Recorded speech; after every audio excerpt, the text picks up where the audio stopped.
받으세요. 새 일꾼 임명은 특별한 변동 없고 뒤에 게시판에 게시해 놓았습니다. 분명히도 맡은 바 일들에 충실하게 감당하시기 바랍니다. 그 카렌더 한 가지 가는 분 가져가시고요. 우리 금방 인사 뭐 했죠? 새해 복 많이 받으세요 인사했습니다. 그 의미 속에, 그 말 속에는 무슨 의미가 들었을까요?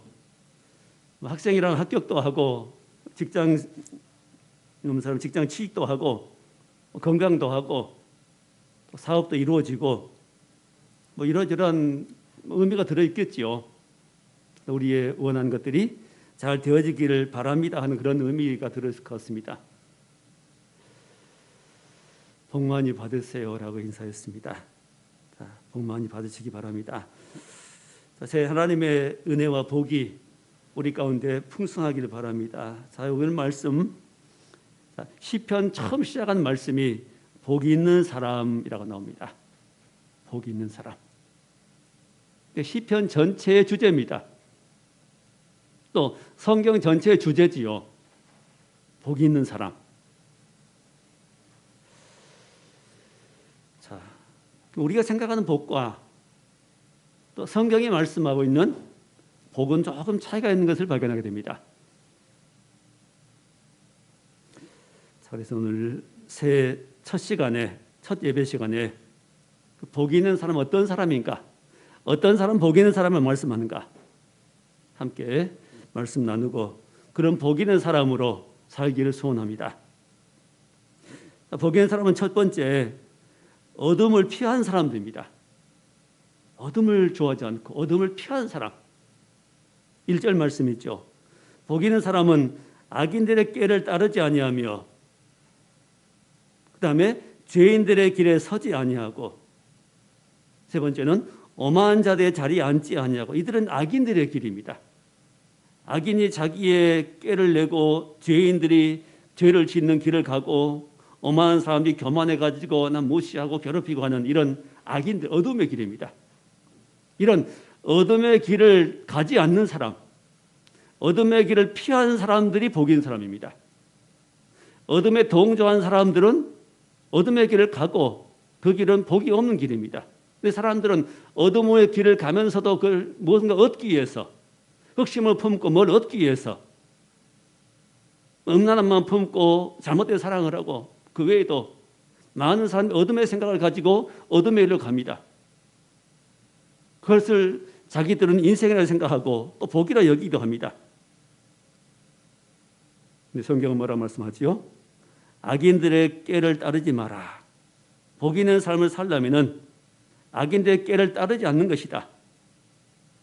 바로 나를 위해서 남을 해치기까지 하는 것이죠. 악인들의 꾀입니다. 음모를 꾸밉니다. 남의 고통에 관심이 없습니다. 오직 내 유익만 관심이 있습니다. 또 죄인들의 길을 따르는 사람, 바로 아담의 길이지요. 본성대로, 자기 마음대로, 기본대로, 감정대로 나가는 길입니다. 이게 바로 죄인의 길입니다. 세상에 보면 착한 사람들 많이 있습니다. 법도 잘 지키고요. 근데 그 사람이 예수 안 믿는 사람이라면 그거는 가는 길은 어느 길이죠? 악인의 길입니다. 죄인의 길입니다. 예수 없이 사는 것은 죄인의 길입니다. 또한 오만한 자리를 피하는 겁니다. 성경에 보면은 오만한 사람들이 들어 나오는데 많이 나오지요. 그 중에 그 바벨론의 벨사살 왕이라는 왕이 있습니다. 그 왕은 뭐가 잘 되니까 굉장히 오만하고 교만했습니다. 그래서 어느 날은 1000명의 사람들을 초청해서 큰 잔치를 베풀고 그리고 술잔을 돌리는데 그 술잔이 어디서 나왔죠? 예루살렘에는 성전에서 훔쳐간 성전을 파괴하고 갖다 놓은 그 술잔, 성전에서는 기물, 소중한 것들 그걸 갖다가 거기에 술을 따라 마시면서 다른 신들을 찬양합니다. 하나님을 심히 무시한 거죠. 하나님 가만 안 계셨습니다. 그 왕궁 벽에 하얀 벽에 큰 손가락에 나타나더니 막 글이 써집니다. 아무도 해석을 못하지요. 다니엘을 불러가지고 해석을 시킵니다. 메네메네 데겔 우바르신, 그 뜻은 왕의 시대는 끝났다. 이제 벨사살 왕의 시대는 끝났고 저울에 달아보니 못 미치고 이제 나라가 두 나라로 쪼개질 것이라는 말씀입니다. 그런 예언이었습니다. 그 글자가 써진 걸 보고 오금이 졸려서 떨려서 어찌할 바를 몰랐습니다. 그리고 그날 벨사살 왕이 죽음을 당하지요. 그보다 먼저 살았던 느부갓네살 왕도 되게 오만했습니다. 내가 이 바벨론 제국을 이루었다. 내가 이루었다. 내가 이루었다. 내 힘으로, 내 능력으로 이 위대한 제국을 이루었다. 하나님께 어떻게 하셨죠? 그 7년 동안 7대라고 말씀하는데 7년인지 그 7대가 7년인지 아니면 그쪽은 계절이 2계절밖에 없지요. 여름, 겨울밖에 없습니다. 그래서 2계절, 7계절이면 3년 반이라고 할 수 있습니다.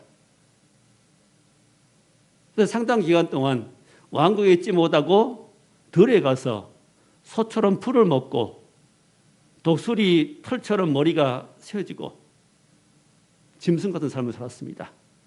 왜 그러죠? 순간 하나님께 지혜를 뺏어가 버리니까 짐승을 변해버린 겁니다. 나중에 하나님께 다시 이제 정신이 돌아오기 위해서 회복시켜 주시기로 했습니다만은, 자, 이렇게 오만한 사람들은 이 세상에 많이 있습니다. 왜 이렇게 살지요? 하나님을 떠나 삶으로, 하나님 마음속에 없음으로 그렇게 잘못된 마음이 잘못된 행동을 하게 됩니다. 자, 우리는 이런 오만한 사람들의 길을 피해야 됩니다. 그런 자리도 피하고 그런 음모도 피하고 그런 꾀도 피하고 하나님 앞에, 말씀 앞에 바로 살려고 하는 중심 가지고 살아야 그게 복 있는 사람입니다. 두 번째 말씀 가까이 한 사람입니다. 2절이죠. 오직 여호와의 율법을 즐거워하며 그의 율법을 주야로 묵상한 자로다. 말씀은 율법 말씀이죠. 자, 율법을 즐거워하여 주야로 묵상한 자로다. 요즘 보면은 스마트폰을 즐거워하며 주야로 검색한 자가 아마 대부분인 것 같습니다. 스마트폰을 즐거워하며 주야로 그걸 검색하고 빠져있는, 망하는 겁니다. 이게 세상의 모든 잘못된 것들이, 정보들이, 물론 유익한 정보도 많이 있습니다. 잘 가려 잘 사용하면 크게 유익합니다. 그러나 대부분은 잘못된 것으로, 세상 것들로, 세상에 대한 관심들로 우리를 이끌어가는 겁니다. 자, 율법을 즐거워하고 주야로 묵상한다고 했습니다. 율법이 뭐지요? 십계명의 율법이요. 또한 창세기, 출애굽기, 레위기, 민수기 5권 성경에 나와 있는 그 말씀 중에 하라 하지 말라는 법이 있습니다. 예를 들면 부모 공경하라는 하라는 법이 있고 거짓증언 하지 말라는 법이 있습니다. 이런 법들을 모아보니까 몇 가지요? 유대인들이 말하기를 613가지라고 그랬습니다. 자, 율법, 하나님의 법입니다. 자, 여기 율법은 그럼 꼭 그 613가지뿐만 아니라 하나님 모든 말씀입니다. 성경에 기록된 모든 말씀, 하나님의 뜻입니다. 그런 하나님의 뜻은, 말씀을, 하나님의 뜻인데 우리 본성은 이런 것들을 싫어합니다. 아이들 그러지요. 뭐 해라 하면 안 해 그럽니다. 미운 몇 살 그러지요. 그만때 되면 보통 아이들이 하라고 하면 안 합니다. 어긋어긋하면 삐져나갑니다. 그 왜지요? 죄성이죠. 그런 것처럼 하나님 말씀에 순종하지 않으려고 하는 우리 죄성이 있습니다. 그게 본성입니다. 자, 요즘 율법 하면은 사람들이 알레르기 반응하고 유튜브 같은 경우 보면은 율법에 대해서 크게 오해한 것 같습니다. 율법 시대는 끝났다. 율법은 폐지되었다. 심지어 11조도 하면 드리면 안 된다 등등 이상한 말을 합니다. 너무너무 잘못되어 있습니다. 예수님께서 마태복음 5장 17절에 뭐라고 말씀하지요? 내가 율법을 폐하려는 것이 아니라 완전케 하려 함이라. 그래서 율법의 1.1획도 천재가 없어지기 전에는 없어지지 않는다고 말씀합니다. 율법은 천재가 없어져도 1.1획도 없앨 수 없는 법입니다. 폐할 수 없는 법입니다. 하나님의 원래 뜻입니다. 그 뜻은 이루어져야 된 겁니다. 폐지하는 것이 아니라 이루어져야 됩니다. 그럼 그 율법을 어떻게 이루는 겁니까? 로마서 8장 4절에 말씀하시기를 육신을 따르지 않고 영을 따라 행한 우리에게 율법의 요구가 이루어지게 하려 하십니다. 육신으로는 율법을 못 지킵니다. 우리 육신은 본성이죠. 육신의 본성으로는, 내 실력으로는, 내 능력으로는 율법을 지킬 수 없습니다. 그래서 육신을 따르지 않고 영을 따라 행한 우리에게, 성령을 따라서 행한 우리에게 율법의 요구가 이루어지게 하려 하십니다. 율법의 요구는 대단히 높습니다. 우리가 요구를 어떻게 충족시켜요? 어떻게 순종할 수 있어요? 성령을 따라 행할 때. 성령은 율법을 지킬 수 있는 힘을, 능력을, 마음을 주십니다. 율법이 지켜지는 겁니다. 나는 못 지키는데, 우리 본성은 못 지키는데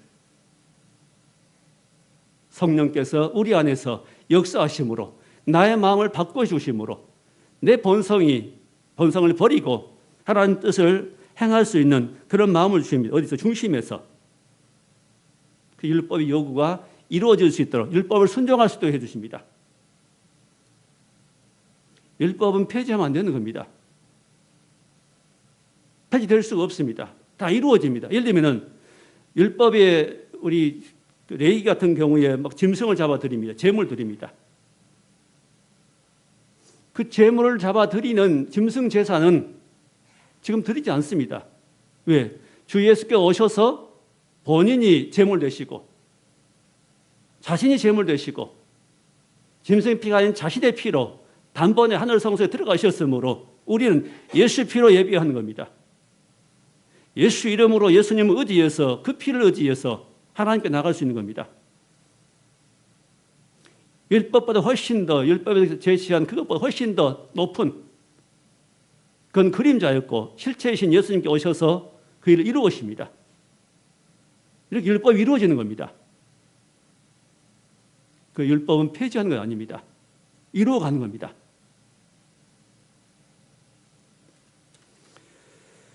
자, 율법은 또 하나님의 율법 말씀은 결국은 우리를 무엇하게 하십니까? 죄를 깨닫고 내가 죄인임으로 어떻게 할까 하나님께로 나가게 해주는 초등 교사라고 말씀합니다. 갈라디아 말씀이죠. 율법은 우리를 그리스도에게 인도하는 몽학 선생이라고 그전 성경에 말씀했죠. 우리를 어디로 인도해줘요? 그리스도께로. 이 율법은, 그래서 율법을 즐거워하고 묵상하면은 결국은 율법에서 뭘 발견합니까? 나의 죄인됨을, 나의 죄성을, 내 자리가 잘못되어 있음을 발견하게 되고 어디로요? 주님을 찾게 되어 있습니다. 주 예수께 나가서 그 문제를 해결할 수 있는 사람이 된 겁니다. 예수께 나가야 됩니다. 결론 예수님입니다.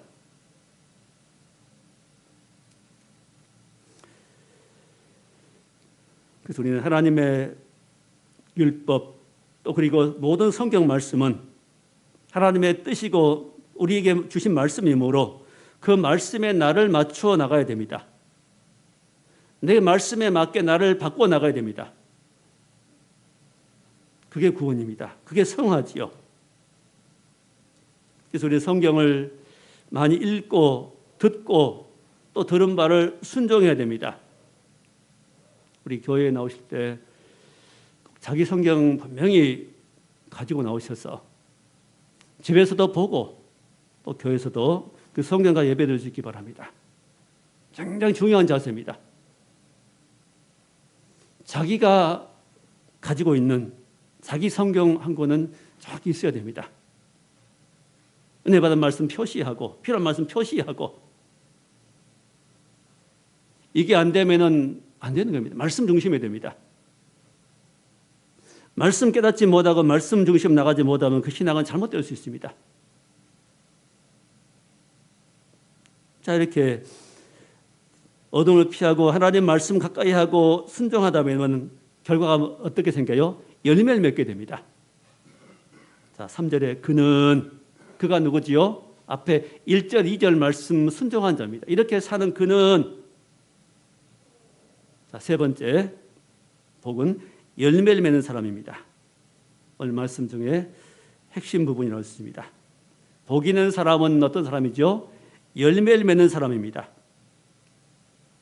3절에 그는 시냇가에 심은 나무가 철을 따라 열매를 맺으며 그 잎사귀가 마르지 아니함 같으니 그가 하는 모든 일이 다 형통하리로다.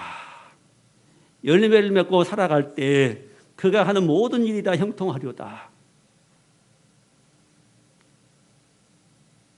자, 열매 맺는 사람. 자, 시냇가에 심은 나무는 상징적인 것이죠. 성도를 말합니다. 그 반대말은 사막에 있는 나무겠지요. 여기 시냇가에 나무는 심은 것이고 사막에 있는 나무는 심은 거 그냥 있는 겁니다. 시냇가에 심은 예레미야 17장에도 말씀하시기를 시냇가에 심은 나무가 그런 말씀입니다. 강변에 뿌리를 내리고 더위가 어찌라도 잎이 청청하며 가뭄해도 걱정이 없다. 시냇가에 심은 나무는 성도고 순종한 사람 거기에 열매가 있습니다. 근데 사막에 있는 나무는 메마른 땅이 거의 열매가 없습니다. 고작 뭐만 있어요? 가시만 있죠. 찌를 뿐입니다. 독합니다. 시냇가에 심었다는 것은 뭡니까? 은혜의 강물이 흐르는 곳이죠. 하나님의 은혜가 있는 곳입니다. 하나님의 은혜에 내 믿음의 뿌리를 내리고 있는 것을 말합니다. 예수님도 말씀하시기를 나무가 좋은 나무, 나쁜 나무를 구분하는 것은 열매로 한다고 말씀하십니다.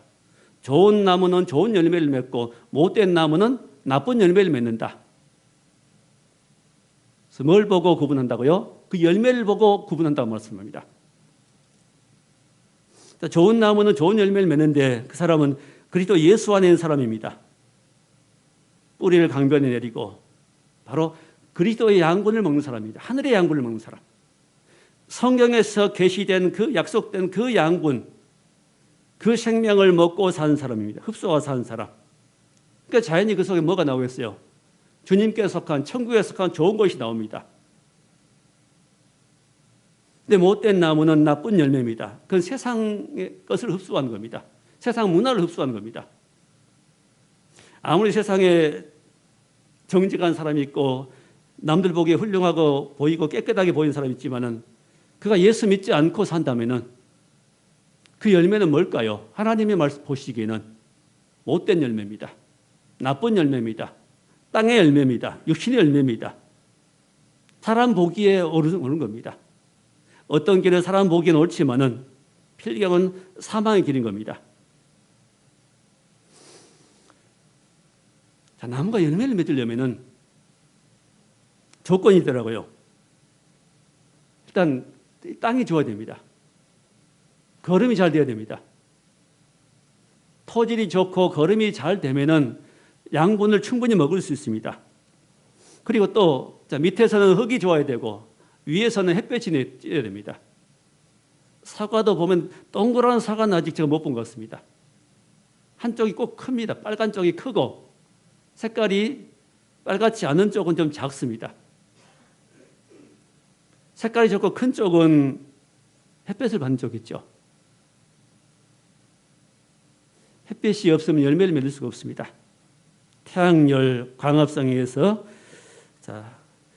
그렇게 성장하게 되는 거죠. 그래서 봄에는 싹이 나고 여름에는 성장하고 가을에는 익어갑니다. 양분을 먹고 그다음에 뜨거운 햇빛을 쬐고 바람도 맞고 벌레도 이기고 그러면서 열매를 맺어가는 겁니다. 자, 우리도 믿음의 열매를 맺으려면은 좋은 열매를 맺게 하시려고 하나님께서 우리에게도 같은 일을 하신 것 같습니다. 열매는 어디서 맺는 겁니까? 자, 흙에서 맺지요. 열매는 흙에 심어진 것이 맺히는 겁니다. 흙에서부터 양분을 먹고 자라는 것이 열매가 됩니다. 물론 물에서 키운 열매도 있긴 합니다만 그 열매는 미미합니다. 자, 이런 나무들, 모양으로 만들어 놓은 꽃, 나무 열매들은 사람이 만들어 놓은 크지 않고 자랄 수 없고 움직일 수 없고 맛을 낼 수 없습니다.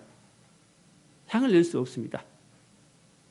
흙에 자란 것들은 모양도 예쁘고 향도 있고 맛도 있고 영양분도 좋고 우리 유익하게 만들어줍니다. 자, 하나님께서 우리에게 이런 아름다운 믿음의 열매를 맺게 하시려고 우리에게도 똑같이 햇볕이 뭐지요? 고난 환난이라는 겁니다. 고난 환난. 자, 이게 뜨거운 햇빛처럼 맞습니다. 예수님께서 말씀하지요. 자, 우리 마음 네 가지 마음밭인데 네 가지 중에 두 번째 보면은 돌밭이 있습니다. 돌밭에 뿌렸다는 것은 말씀을 받으나 뿌리가 없으므로 말라버렸다고 말씀합니다. 태양이 뜨거움으로 햇볕이 뜨거움으로 뿌리가 없어 말라버렸다. 그걸 뭐라고 해석하죠? 환난이 올 때에 곧 넘어진 자여 말합니다. 환난이 올 때. 자, 그 태양빛을 환난이라고 말씀합니다. 우리에게도 어려움이 오면 고난이 있고 환난이 있습니다. 제게도 있고 여러분에게도 있습니다. 환난은 큰 문제도 환난이 있을 수 있고 어떤 환난이라는 것은 작은 것. 예를 들면은 누가 나를 기분 나쁘게 말합니다. 말 한마디 툭 던집니다. 기분이 나쁩니다. 성질 날 수 있죠. 말 안 하고 싶어집니다. 이게 환난입니다. 이게 작게는. 어떤 환난은 뭐냐? 내가 피하고 싶은 겁니다. 피하고 싶은 말, 피하고 싶은 환경, 내게 나와 관계없고 싶은 이런 것들. 내가 피하고 싶은 것들입니다. 그 환난입니다.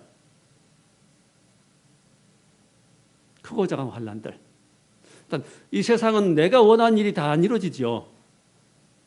기분 좋게 나갔는데 가다가 기분 나쁜 일이 생깁니다. 그 작은 환난입니다. 하나님께서 나에게 믿음의 열매를 맺게 하시려 주시는 환경입니다. 그게 사건입니다. 그럴 때 어떻게 하는 겁니까? 이때 중요합니다. 이런 환난은 올 때 어떻게 하라고 그랬어요? 인내하라고 그랬죠. 로마서 5장 3절에 우리가 환난 중에 기뻐하나니 환난은 인내를, 인내는 연단은 소망을 낳는 줄 압니다. 자, 환난이 올 때 뭐다라고요? 인내를, 공식입니다. 참는 겁니다. 기분 나쁘면 내가 바로 거기서 기분 나쁘다고 대꾸하지 말고 일단 멈춰서 참는 겁니다. 왜 이런 일이 있지? 아마 우리에게 임한 많은 것들 대부분 내가 심은 것들입니다. 내가 비난받는다면 내가 언젠가 누군가에 비난했을 겁니다. 왜? 심는 대로 거두는 겁니다. 내가 칭찬받고 있다면 내가 언젠가 남에게 칭찬하는 게 있을 겁니다. 내가 곤란을 겪고 있다면 내가 언젠가 누구에게 곤란한 상황을 만들었을 겁니다. 내가 심은 겁니다. 우리 인생을 심어서 거두는 겁니다. 함부로 살지 말라는 겁니다.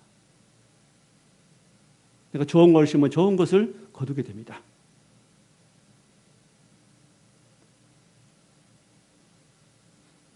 어떤 문제가 있다면 내가 혹시 다른 사람에게 저렇게 하지 않았는가? 일단 멈춰서서 반응하지 말고 나쁜 반응, 싫은 반응, 미운 반응 하지 싸우지 말고 멈춰서서 인내하라는 겁니다. 인내하고 누굴 찾아요? 주님을 찾아야지요. 하나님 왜 이렇습니까? 하고 잠깐 물어보면 됩니다. 그럼 하나님께 떠오르게 하실 겁니다. 왜 그런다는 것을 알게 하실 겁니다. 이게 믿음입니다. 믿음은 뭐지요? 범사에 하나님을 인정한 겁니다. 너희는 범사의 여호와를 인정하라. 그리하면 내 길을 지도하시리라. 모든 일에 크고 작은 내가 원하는 일도, 내가 기뻐한 일도 인정드리고 하나님 감사합니다 하고, 내가 취직을 못했는데 취직하게 돼서 하나님 감사합니다. 아니면 내가 원치 않은 일을 만났어도 거기에 하나님이 지금 개입하고 계신 거예요. 개입하고. 하나님은 저와 여러분의 모든 일 가운데 인생에 개입하십니다.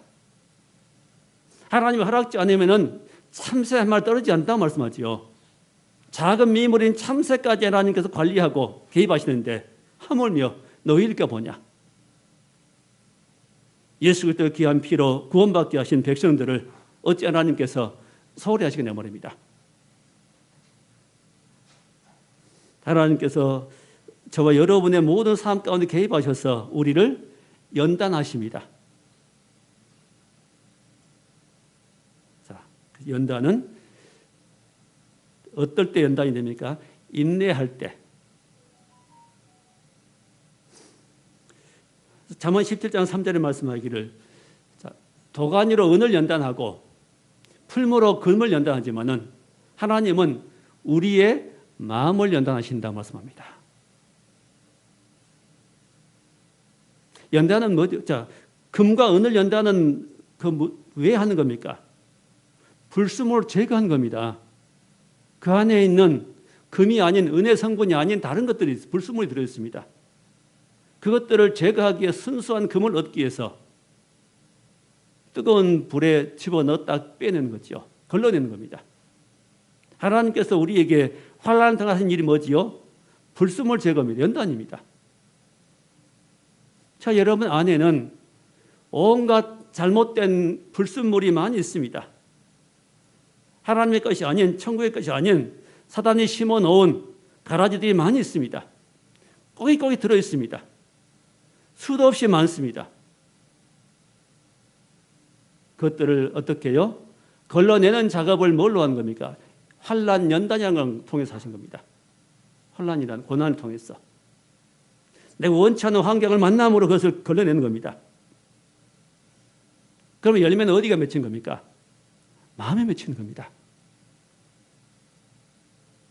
자, 열매 없는 것은 찍어버리고, 하여튼 주님께서 성경에도 많이 말씀합니다. 열매 없는, 알곡은 천국에, 가라지 열매 없는 가라지는 불에, 뜨거운 불에 집어넣는다고 말씀합니다. 보통은 열매, 성경에 열매를 맺으라 하는데, 보통 성도들은 생각하기를 열매하면 전도의 열매, 봉사 열매, 구제하는 열매, 기도의 열매, 이런 것들을 생각할 겁니다. 먼저 그것도 열매입니다. 근데 진짜 성경에서 말씀하신 열매는 뭘까요? 마음의 열매입니다. 마음에.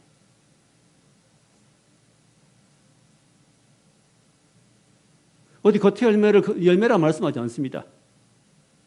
마음의 열매입니다. 성경에서 말씀한 열매가 구체적으로 나오지요. 갈라디아서 5장 22절에 오직 성령의 열매는 9가지입니다. 사랑과 희락과 화평과 오래 참음과 자비, 양성, 충성, 온유, 절제, 이런 9가지 열매를 말씀합니다. 그리고 또 열매가 있지요.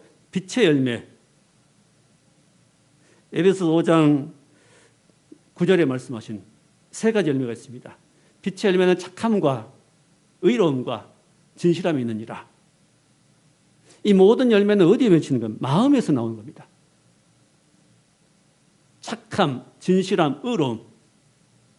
이게 마음에서 정해질 때, 마음이 바르게 될 때만 가능한 겁니다. 마음에서 잘못되면 착할 행동이 나올 수 없습니다. 불의한 마음을 가지고 의로운 삶을 살 수 없습니다. 거짓된 마음 가지고 진실하게 살아갈 수 없습니다. 그러면 열매는 어디서 시작돼요? 마음에 시작됩니다. 마음. 성경의 중심 모든 하는 마음입니다. 전쟁도 그렇지요. 싸움터로 나가자고 하는데 찬송가에 싸움터로 나가자 하는데 싸움터 어딜까요? 우리 마음입니다. 밖에 싸움터 아닙니다. 밖에 싸움은 잘못된 싸움입니다. 사람과의 싸움은 잘못된 싸움입니다. 그런 싸움은 내가 지는 겁니다. 사람과의 싸움에 내가 이기면 내가 지는 겁니다. 우리의 싸움은 안의 싸움입니다. 내 속에서. 예수 믿지 않은 사람에게는 하여튼 별 싸움 없습니다. 사람과 싸워가 이기면 이겼다고 생각합니다. 논쟁에서 이기고, 어떤 토론에서 이기고, 또 사업 경쟁에서 이기고, 따내면 자기 이겼다고 말하고, 게임에서 이기면 이겼다고 말합니다. 그건 성경에서 말씀은 이김이 아닙니다. 성경에서 싸움은 어디요? 말씀한 싸움은 내 안의 마음에서 이기는 겁니다. 그 이기면 뭘까요? 마음에 지는 겁니다.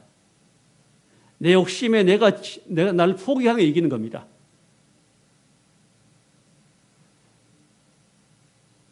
자, 예수님도 그 미래 비유를 말씀하지요. 한 알의 밀알이 땅에 떨어져 죽지 아니하면 한 알 그대로 있고 죽으면 많은 열매를 맺느니라. 죽으면 많은 열매를 맺느니라. 퇴비가 썩으니까 많은 열매를 맺게 해줍니다. 미리 심어놓으니까 썩으니까 많은 열매를 맺습니다.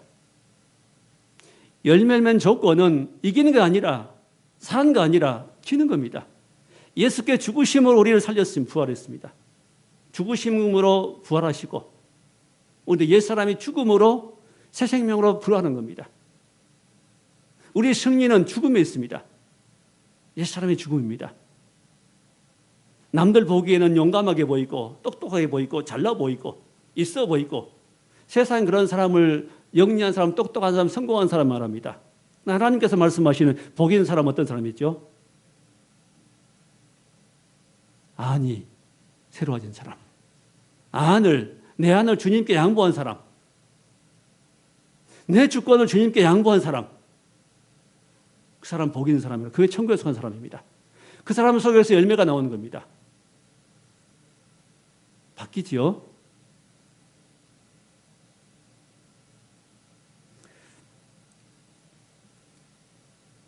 자, 마음의 열매를 맺지 못하면 심판을 견디지 못합니다. 6절에 무릇 의인들의 길은 여호와께 인정하시나 5절이죠. 그러므로 악인들은 심판을 견디지 못하며 악인들은 심판을 견디지 못합니다. 그러나 믿음의 사람들은 열매를 맺고 사는 사람들은 다 견딥니다. 이미 견뎠습니다. 뜨거운 햇빛을 견뎠지요. 고난 견뎠지요. 하여튼 좀 불의한 대접 받는데 거기 견뎠습니다. 다 견뎌서 아름다운 믿음의 열매가 속에 있으므로 우리에게 심판이 없습니다. 고린도전서 3장에 말씀하기를 하나님께서 우리 불로 심판하는데 두 가지 재료를 말씀하죠. 금과 은과 보석으로 집을 짓는 경우는 있고 또 하나는 나무와 풀과 짚으로 집을 짓는데 불로 심판할 것이다. 공력이 타버리면 아무것도 없다 말씀합니다. 풀과 나무와 짚이 뭐지요? 겉으로 한 겁니다. 겉으로 하는 신앙생활입니다. 금과 은과 보석은 뭡니까? 연단받는 겁니다. 또 베드로전서 1장 7절에 너희 믿음의 시련이 불로 연단해도 없어질 금보다 더 귀하다. 우리의 시련이 옵니다. 그 시련은 무엇하기 위한 시련입니까? 믿음 얻기 위한 시련이죠. 연단받기 위한 시련입니다. 이 시련은 불로 연단해도 없어질 금보다 더 귀하다. 금보다 귀한 시련입니다. 그럼 우리 앞에 크고 작은 문제들, 싫어하는 문제들, 피하고 싶은 사건들, 사람들 굳이 피할 필요 없습니다. 거기서 인내하면 됩니다. 인내하고 나를 좀 내려놓고 나를 좀 양보하고 주님 찾고 주님 도와주옵소서 하면은 다 이길 수 있게 됩니다. 내가 이기는 게 아니라 하나님께 이기도 해주십니다. 열매도 나무 혼자서 애쓰고 되는 것 아니죠. 그냥 나무는 뿌리만 내리고 있으면 됩니다. 태양만 묵묵히 받고 있으면 됩니다. 그 열매가 맺히는 겁니다.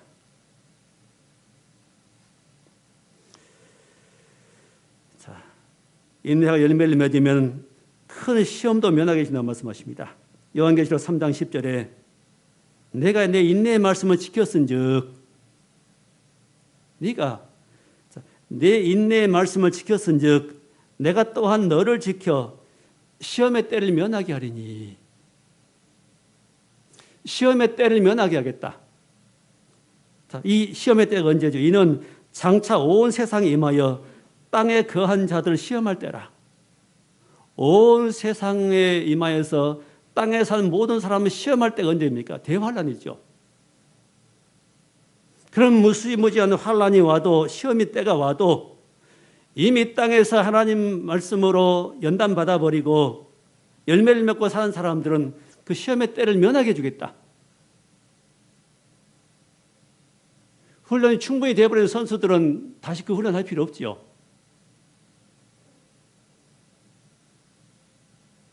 훈련이 안 되니까, 안 버리니까 못된 그런 부분들, 잘못된 성질들, 성품들을 안 버리니까 또 계속 그 일이 오는 겁니다.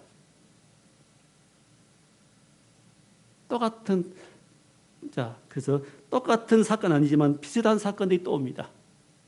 또 지나가는데 또 오기도 합니다. 나를 괴롭히는 사람이 있다면 그 문제를 해결하지 못하면 또 누군가 또 나를 괴롭힙니다. 또 괴롭힙니다.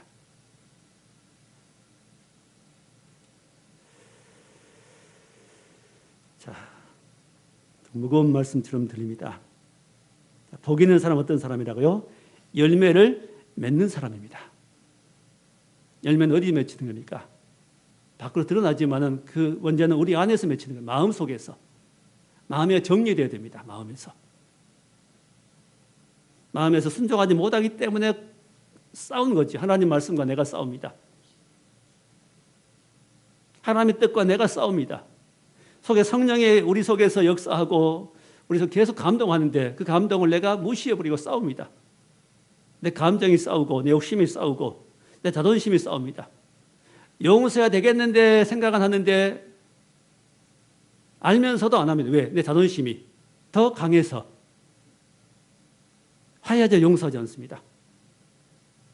누가 주인이죠? 내가 주인이죠. 그것을 내려놓고, 그런 감정들 내려놓고, 나를 소중히 여기는 감정들 좀 내려놓고 하나님 말씀에 순종할 때 그게 열매가 됩니다. 하나하나.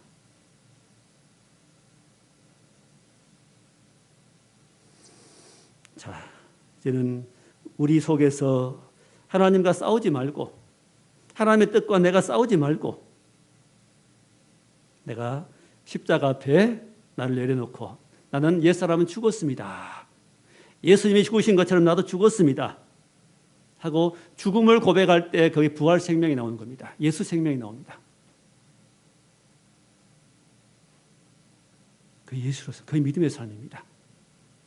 내가 나를 주장하고 내 욕심을 이루기 위해서 하는, 내 욕심 이루어달라고 기도하고 끝까지 이루어달라고 하나님 고집부리면서 왜 안 이루어주십니까? 이건 믿음의 삶이 아닙니다. 믿음의 기도가 아닙니다. 하나님 마음 아프게 하는 겁니다. 하나님을 믿고 의지한 삶은 내 뜻을, 내 잘못된 생각이 발견되면은 거기에 순복하고 순종하겠습니다. 고백하고 잘 안 되면 하나님 내가 잘 안 됩니다. 순종이 안 됩니다. 어렵습니다. 할 수 있게 해 주옵소서 하고 말씀드리는 기도가 하나님 참 기뻐하신 기도입니다. 이럴 때 변화가 됩니다. 이럴 때 열매가 맺힙니다.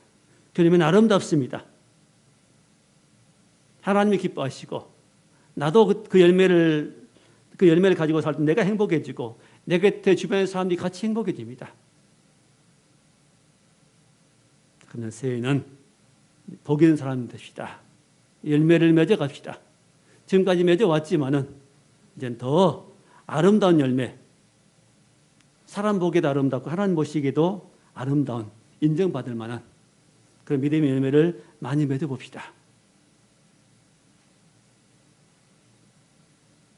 이런 주 예수를 바라봄으로 나를 주장하지 말고 주님 바라보고 주님 인정하고 예수를 나의 주라 고백하면서 주님 중심으로 순종함 나갈 때 우리는 아름다운 열매를 맺게 될 것입니다. 귀한 열매가 우리 심령 속에 우리 삶 가운데 주렁주렁해서 하나님께 영광 돌리고 우리가 행복한 인생으로 살아갈 수 있는 복된 우리가 다 될 수 있기를 주의 이름으로 축원합니다. 기도하겠습니다. 하나님 감사합니다. 우리 열매가 있어야 되는데 우리 열매는 보잘것없습니다. 내 고집과 내 의견과 내 욕심의 열매밖에 없습니다. 하나님 이제는 주님 원하시는 아름다운 열매를 많이 맺어서 천국에 속한 사람이 되고 그 열매를 말미암아 행복하고 아름다운 인생으로 또 형통한 인생으로 살아갈 수 있도록 복을 내려 주옵소서. 예수님 이름으로 기도하옵나이다. 아멘.